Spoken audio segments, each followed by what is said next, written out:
अब हमारे ये दिन आ गए हैं क्या कि हमारा बच्चा एक ड्राइवर के बच्चे के साथ पढ़ेगा? या तो इस स्कूल में उसका बेटा पढ़ेगा या मेरा बेटा। बाय बेटा। अरे साहब, आप मेम साहब, आप यहाँ? रमेश, तुम यहाँ कैसे? अरे साहब, मेरा बेटा यहाँ पढ़ता है तो उसी को छोड़ने आया था। तुम्हारा बच्चा यहाँ पे? हाँ साहब, 3 दिन पहले ही तो एडमिशन कराया। अब हमारा बच्चा इस ड्राइवर के बच्चे के साथ पढ़ेगा, वो भी इस स्कूल में। लेकिन साहब, आप यहाँ कैसे? वो हम भी अपने बेटे का एडमिशन कराने आए थे। अच्छा, बाबा भी यहीं पढ़ेंगे?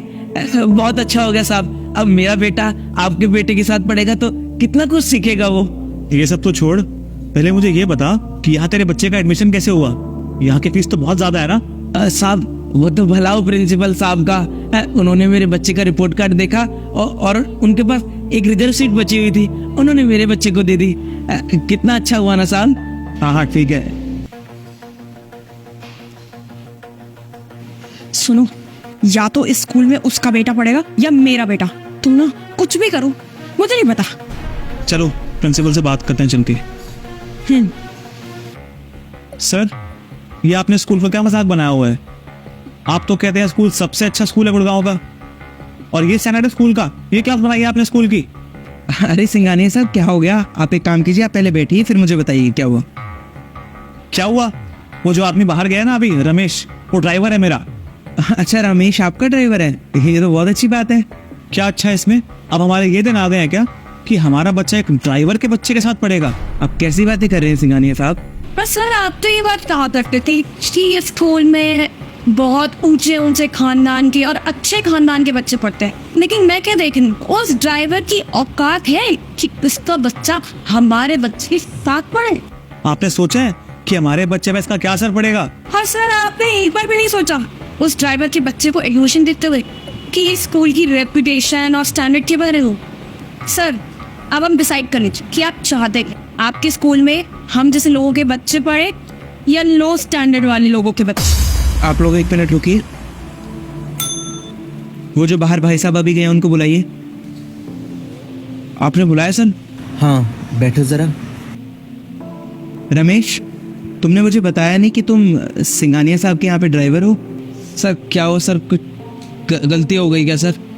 नहीं, गलती कोई नहीं हुई है, लेकिन इन लोगों का मानना है, और शायद अब मुझे भी यही लगता है कि कुछ लोग डिजर्व नहीं करते हैं कि उनके बच्चे यहाँ पर पढ़ें, इसलिए मैं इनके बेटे का एडमिशन कैंसिल कर रहा हूँ।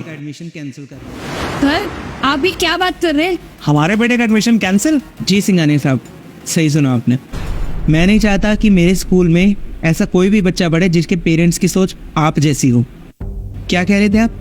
हैसियत? सिंघानिया साहब भूलिए मत, ये एक स्कूल है और स्कूल को ना मंदिर का दर्जा दिया गया है, और आप चाहते हैं कि यहाँ पे मैं भेदभाव करूँ? अरे शर्म कीजिए सिंघानिया साहब। और ये आप जैसे लोगों ने क्या लगा रखा है, अमीर गरीब अमीर गरीब।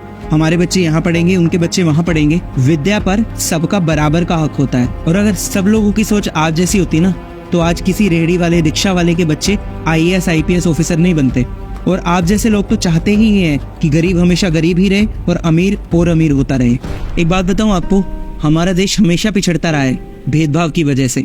पहले ये भेदभाव जाति के आधार पर हुआ करता था, और आजकल आप जैसे लोग ये भेदभाव अमीरी और गरीबी के आधार पर करते हैं। अगर आप जैसी सोच सबकी होती ना, तो आज शायद मैं भी आपके सामने नहीं बैठा होता। जी, क्योंकि मैं भी एक गरीब खानदान से ही आया हूँ। मेरे पिताजी भी ऑटो चलाया करते थे। वो तो उनकी मेहनत थी कि उन्होंने मुझे अच्छे स्कूल में पढ़ाया लिखाया, और आज मैं इस काबिल बन पाया कि मैं एक स्कूल का प्रिंसिपल हूँ। अगर मेरे स्कूल के प्रिंसिपल भी आपकी तरह सोचते और मुझे एडमिशन नहीं देते, तो शायद मैं भी आज ऑटो ही चला रहा होता। अरे नहीं सर, अगर ऐसी कोई बात है तो कोई बात नहीं, मैं अपने बच्चे को सरकारी स्कूल में पढ़ा लूंगा, आप बाबा को एडमिशन दे दीजिए। नहीं रमेश, तुम्हारा बेटा बहुत होनहार है और तुम्हारा बेटा इसी स्कूल में पढ़ेगा। और सिंघानिया साहब, आपको मैं एक बात कहना चाहूँगा, या तो आप अपनी सोच बदलिए या फिर आपको अपने बेटे का स्कूल बदलना पड़ेगा, क्योंकि मेरे स्कूल में सब लोगों के बच्चे एक साथ ही पढ़ेंगे। आप जा सकते हैं।